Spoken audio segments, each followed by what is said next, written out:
আমরা ভ্রষ্ট হয়ে যাচ্ছি ওই নবী রেখে যাওয়া দুইটা জিনিস ছেড়ে দেওয়ার কারণে। জোরে বলেন ঠিক না বেঠিক? বাতিল জমিনে আছে কি নাই? এই যেরকম বাতিল জমিনে আছে কি নাই? বাতিল বিভিন্ন রূপ ধারণ করে আমাদের ঈমান আকীদা ধ্বংস করার জন্য খাপ পেতে বসে আছে। জোরে কোন ঠিক না বেঠিক? ওই বাতিলের কথায় কান দেয়া যাবে না। আমাদের হকের মাপকাঠি নবীজি বলে দিয়েছেন, এক নাম্বার কিতাবুল্লাহ। এরে আমার উম্মতের দল, এক নাম্বার রেখে যাওয়া জিনিস হলো কিতাবুল্লাহ, আমার আল্লাহর কালাম কুরআনুল কারীম। এবং দুই নাম্বার জিনিস হলো ওয়া সুন্নাত রাসূলি, আমার রাসূলের সুন্নাত। আমি রাসূলের কি সুন্নাত, এই দুইটা জিনিসকে আমি রেখে গেলাম। এ মুসলমান ভাইয়েরা আমার, এখন কোরআন এবং সুন্নাহ এটা নবীজি আমাদের জন্য রেখে গেছেন।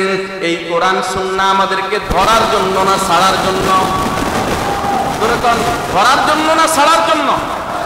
নবীজির জীবনে এই কোরআন আসছে, নবী এই কোরআন নিজে বাস্তবায়ন করছেন। জোরে বলেন ঠিক না বেঠিক? নবীজি যখন এই কোরআন বাস্তবায়ন করেছেন, মদিনার মধ্যে, আরব বিশ্বের মধ্যে শান্তি ছিল না অশান্তি ছিল? আচ্ছা বলেন, নবীজির পূর্বে শান্তি ছিল না অশান্তি ছিল? ছিল মূর্খতা, ছিল বর্বরতা, ছিল জাহিলিয়াত।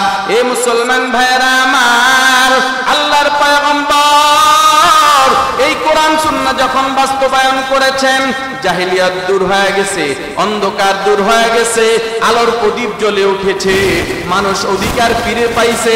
আমার নবী রাষ্ট্র পরিচালনা করছেন, মানুষ শান্তির সুবাতাস পাইছে। জোরে বলেন ঠিক না বেঠিক? আর আজকে আমরা শান্তি পাই না কেন? ওই কোরআন সুন্নাহর ভিত্তিতে নবী যে রাষ্ট্র গঠন করেছেন, নবী যে সমাজ গঠন করেছেন, সেই সমাজ কোরআন সুন্নাহর ভিত্তিতে আজকে আমরা গঠন করতে পারি নাই। জোরে বলেন ঠিক না বেঠিক? এজন্যই দিন দিন আমাদের উপরে নির্যাতনের স্টিম রোলার বেড়েই চলছে। এক একবার এক এক বাতিল আমাদের উপরে চেপে বসে আর আমাদের উপরে জুলুম আর অত্যাচার করে। কথা বলেন ঠিক না বেঠিক? সুতরাং আমি আজকে বলতে চাই, আমাদের অনেকের ভুল ধারণা যে কোরআন সুন্নাহর ভিত্তিতে উলামায়ে কেরাম, নবীর ওয়ারিস উলামায়ে কেরাম এরা রাষ্ট্র পরিচালনা করতে পারবে না, এটা অনেকের ধারণা। এই ধারণা ভুল। জোরে বলেন ঠিক না বেঠিক? নবীজি যদি কোরআন সুন্নাহর ভিত্তিতে দেশ পরিচালনা, রাষ্ট্র পরিচালনা করতে পারে, নবীর ওয়ারিস উলামায়ে কেরাম কোরআন সুন্নাহর ভিত্তিতে রাষ্ট্র পরিচালনা করবে, সেই রাষ্ট্রে শান্তি আসবে না অশান্তি আসবে? এই জোরে কোন শান্তি আসবে না অশান্তি আসবে? আমার নবী কেমন নবী মুসলমান? আমার নবী এমন নবী, যেই নবী সাল্লাল্লাহু আলাইহি ওয়াসাল্লাম মসজিদে নববীর মিম্বরে বসে নেতৃত্ব দিয়েছেন। কথা কোন ঠিক না বেঠিক? ও মুসলমান ভাইয়ারা আমার, সেই নবী সাল্লাল্লাহু আলাইহি ওয়াসাল্লাম আবার সমাজে নেতৃত্ব দিয়েছেন, রাষ্ট্রে নেতৃত্ব দিয়েছেন। আজকে আমরা উলামায়ে কেরামদেরকে মসজিদের মিম্বরের নেতৃত্ব মানি, কিন্তু সংসদের নেতৃত্ব আমরা মানি না। কথা বলেন ঠিক না বেঠিক? এজন্যই অশান্তি। এখন আমরা দেশে শান্তি চাই না অশান্তি চাই? এই জোরে কোন শান্তি চাই না অশান্তি চাই? তাহলে আমরা হক্কানি উলামায়ে কেরামের নেতৃত্বে আমরা আগামীর বাংলাদেশ দেখতে চাই। জোরে বলেন ঠিক না বেঠিক? সেই দেশ পরিচালিত হবে কোরআন সুন্নাহর ভিত্তিতে। কথা বলেন ঠিক না বেঠিক? এই চাহাত শুধু আমাদের হুজুরদের না, সকল মুসলমানদের? বলেন, সকল মুসলমানদের এই চাহিদা হওয়া দরকার আছে কি নেই? আরো জোরে কান আছে কি নাই? আমরা যারা কমপক্ষে এখানে রয়েছি, আমরা আজকে থেকে এই প্রেরণা নেব, এই দেশ কোরআন সুন্নাহর ভিত্তিতে হক্কানি উলামায়ে কেরামের নেতৃত্বে চলবে, আর আমরা তাদের সৈনিক হয়ে ময়দানে কাজ করব। কারা কারা তৈয়ার? দুই হাত তুলে আল্লাহর দেখা দেন। নারায়ে তাকবীর!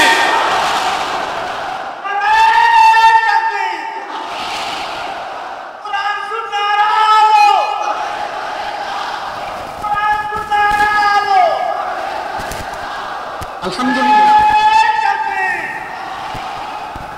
মুসলমান ভাইয়েরা আমার, তাহলে আমরা যে কোরআন সুন্নাহর আলো যদি ঘরে ঘরে জ্বালাইতে হয়, এই স্লোগান আমরা অনেকেই দেই, তবে আগে আমাদের 3.5 হাত বডির ভিতরে এই কোরআন সুন্নাহর আলো জ্বালাইতে হবে। তোরা বলেন ঠিক না বেঠিক? আমাদের কিছু ভাই আছে, আমাদের কলিজার ভাই, সুন্নাহর আলো ঘরে জ্বালাইবার স্লোগান দেয়, জ্বালাইবার স্লোগান দেয় না, একদম ছোটবেলা আছে কি নাই?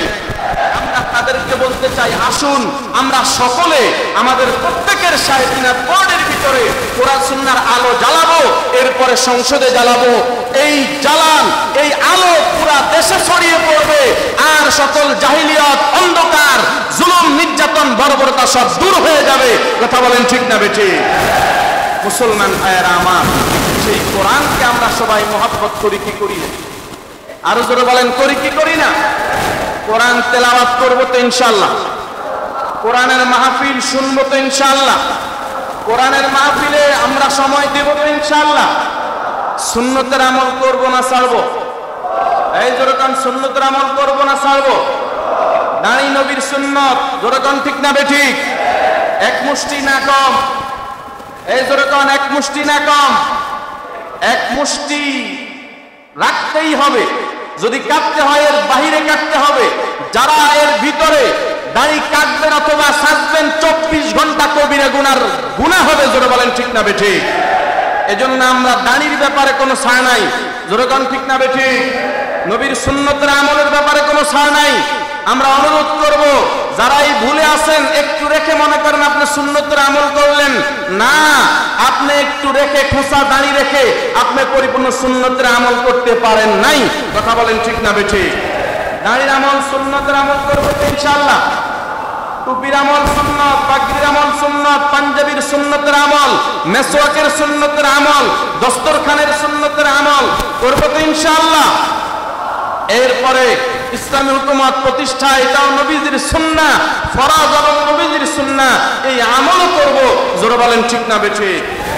আল্লাহ রাব্বুল আলামিন আমাদের সবাইকে কোরআনকে মানার, কোরআন তেলাওয়াত করার, কোরআনের বিধানগুলো মানার, কোরআন সুন্নাহ এই জমিনে প্রতিষ্ঠিত করার তৌফিক দান করেন। জোরে বলেন আমিন।